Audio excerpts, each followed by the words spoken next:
Welcome back to my channel. In this video, I'll show you how to create clean, professional looking buttonholes right on your shirts. From marking to stitching, let's get into it. This is our shirt. You have your shirt. On the shirt, remember you have the folds, the two folds on the center front, which we have the left side as the male buttonhole, while we have the right side as the female side of the buttonhole. So what we do now is we create the buttonhole. So on this part, on the collarizer area, you mark your buttonhole. You're not going straight, you're going on the slant just like this. You go slant like this, not straight, because it's a collarizer side, so you go slant, not straight. So you measure your quarter of an inch, like so. Just mark the way I go in by quarter of an inch like this as allowance for that area. Then before you begin your buttonhole, that's the measurement you have on your buttonhole, what you do is to get your button, sorry, you measure the button you are using for your shirt, just the way I'm doing this. You measure your button. On this shirt I'm having a small button which is half of an inch, so when I measure a half of an inch, I'll now add allowance to make it let's say quarter of an inch allowance or half of an inch allowance also. But in this situation I'm using quarter of an inch allowance so my button can pass through the hole. So I measure the quarter of an inch after the 3/4 of an inch after the quarter of an inch, which I kept as allowance. So I mark like so and go straight, just the way I'm doing it, like so. So after you've gotten this, you now from there you now mark your other hole straight, just the way I'm doing it. You measure your 3 inches. Measure 3 inches, that's the distance from the collarizer to the next buttonhole. You measure like this to the next buttonhole, which is 3 inches, which I did 3 inches. So I mark it straight like this, just like so. So from that 3 inches, you go down by the what you have on your button. That's the measurement you have on your button plus allowance.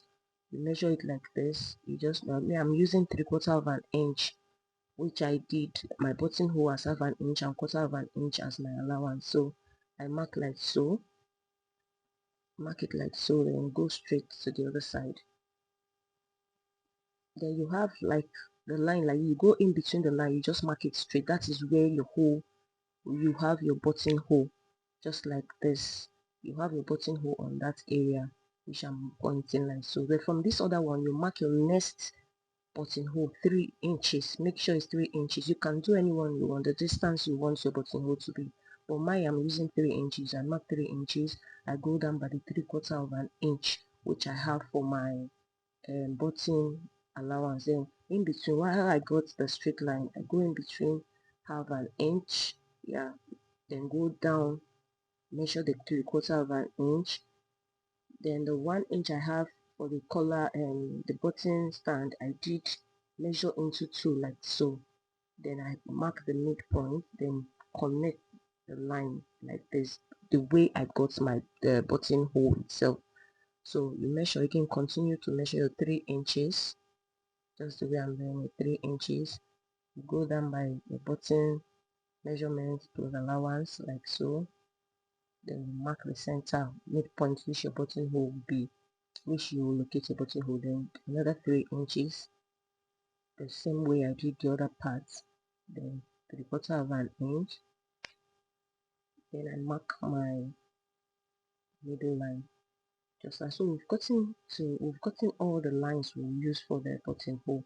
So what we do now is to stitch on with our machine. So let me show and come. So in this part, I'm illustrating on how I will use the machine. So what I have now is, you have, when you go to your butterfly machine, you have all these stitches on your butterfly machine. So we have 4 to 2, like so. We have 4, you have 4, you have 2 on the stitch area of your butterfly machine. You have this stitching like this, double stitch on the up and down parts. Then you, on this second line, which you have on this second line, we have it as the one coming down as the right stitch for your buttonhole, the right stitch. which is like so, from one coming down like this. Then after which, so you've sewn that one coming down like this, then you will now close. When closing, you come to your number, another line of the 4 part, that's the number 4 and 2. You close stitch just the way I'm doing, showing on the illustration. The number 1 like this. After the first stitching, you come to this other stitch that is coming to the right side. You sew straight from 4, you come to 1, sew straight like so. After sewing straight, you go to the other line, double stitch on the down part just like this. Then come, when you double stitch, come to the third, number 3. You see all these on your machine. After 2, come to number 3, then you stitch upward and downward, and you see just the machine will control, the needle will control how your fabric will be going. You just be going upwards to close out that part. Okay, after which you finish up with your 4. When you finish on the 3 parts, you go and finish up with 4. So I have this as in step 1. Let me label it so you understand. So we have this as step 1, like so. We have step 2, then we have this other one, step 3. Yeah, from here, from this 4 to this point, this arrow is step 2. And from here we have step 3.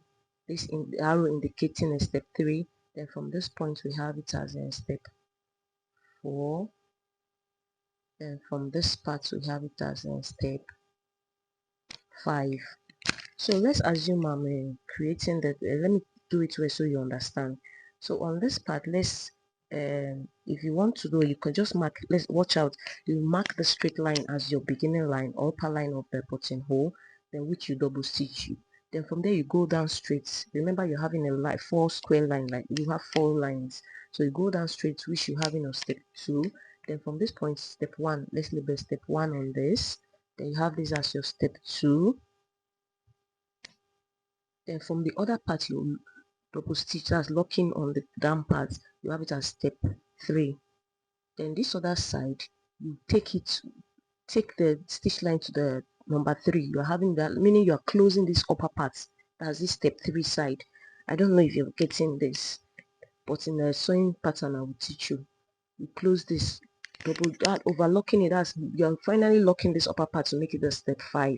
So I don't know if you are getting this, but we'll get to the machine part, which I will show you in the step. On the middle part, this is your line for your buttonhole. I don't know, let's go to the machine and do this. So we have our the foot for the buttonhole.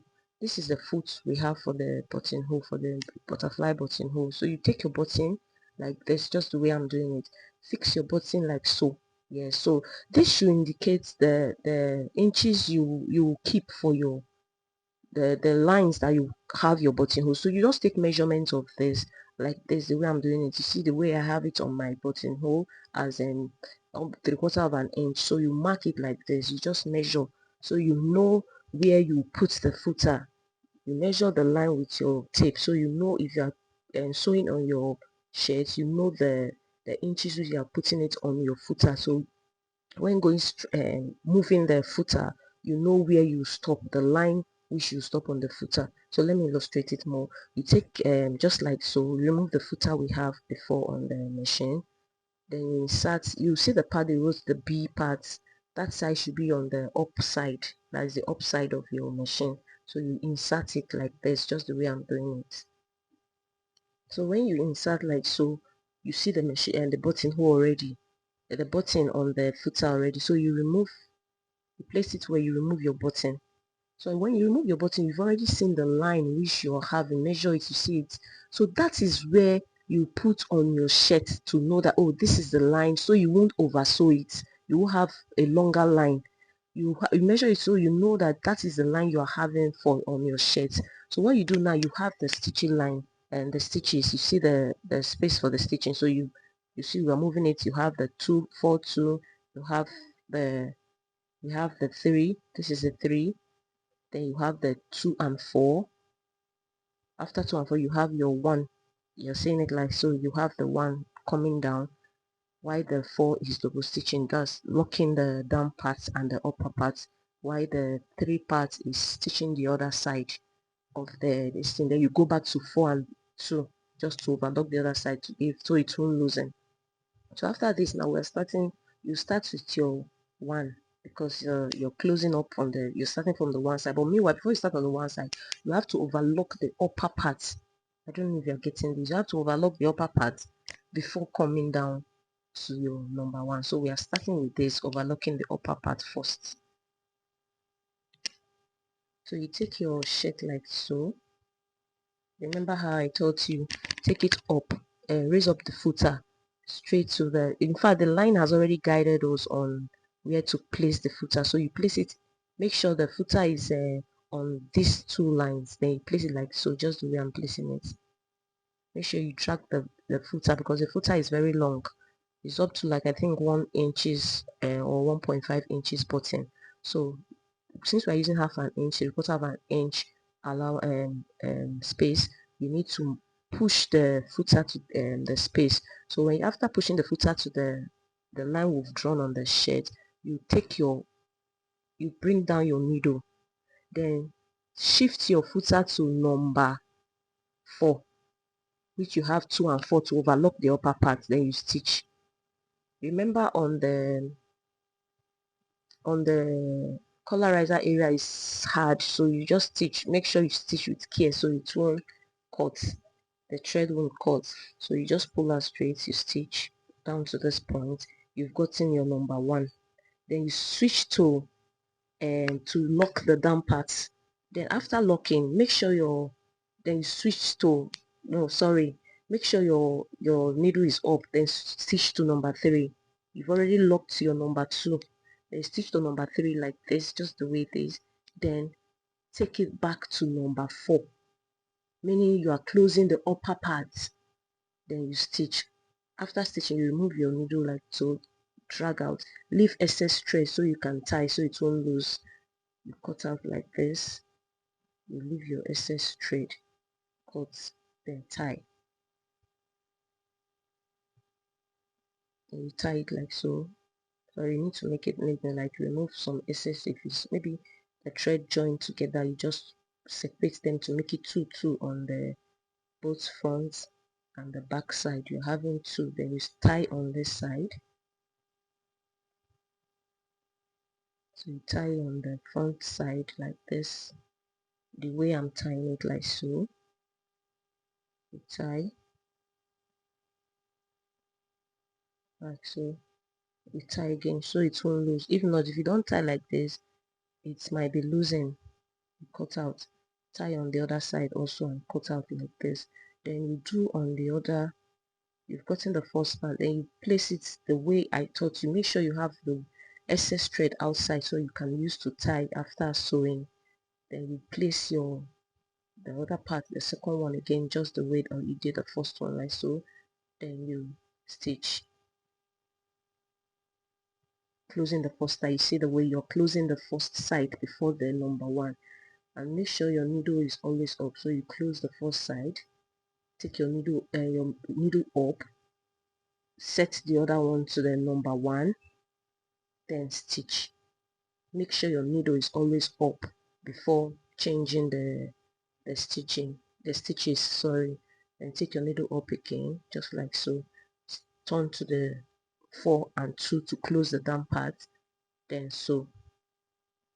Then after sewing it, you move to number 3, meaning you are going up to close the other side of the buttonhole, just like this. You take it up like so, just the way I'm doing it like this.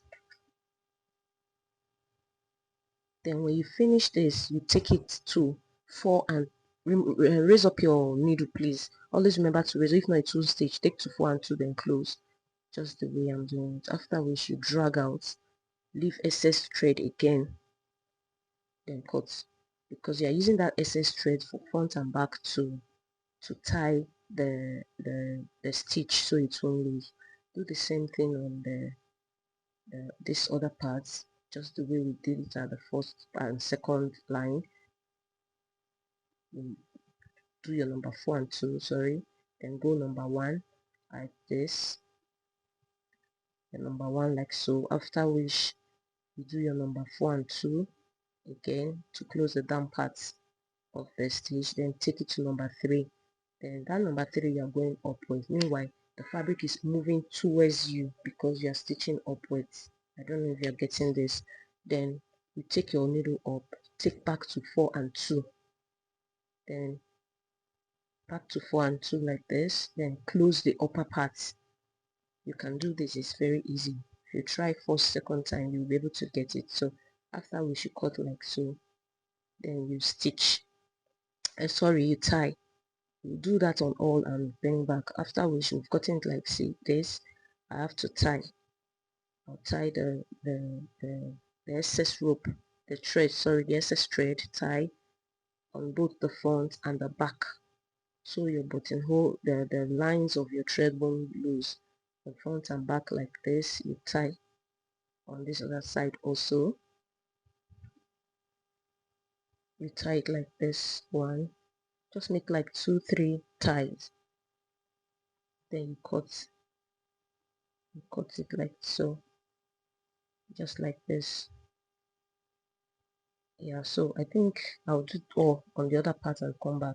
So we've gotten it. So this time we're putting hole on the hole and the buttonhole. So we have our seam ripper. On this part you see your seam ripper on the machine. So this seam ripper, now you place it like this. You have just the way I'm placing it. Put your chook it on one of the whole part, then go push it down straight. I don't know how to describe it. Just take it up like this as if you're cutting through, but be careful because it's very sharp. If not, it will cut through your hole and cut more than what you have for your button. So just go down like this, take it up like so, you're having your holes. I think it's easier. Take it up like this with your seam ripper. Take it up like this, you go up like this, you cut out your buttonhole. You go up like so, then you cut out your buttonhole just like this. So we've come to the end of this video. This is our perfect buttonhole. But I don't know if you find this helpful. Please, if you do, please like, subscribe and share, and please turn on your notification bell so you get all our videos when we upload. And you have this as you fix your buttonhole just like so. Yeah, after you fix your button on the other side, then you're done. Thank you for watching this. God bless you.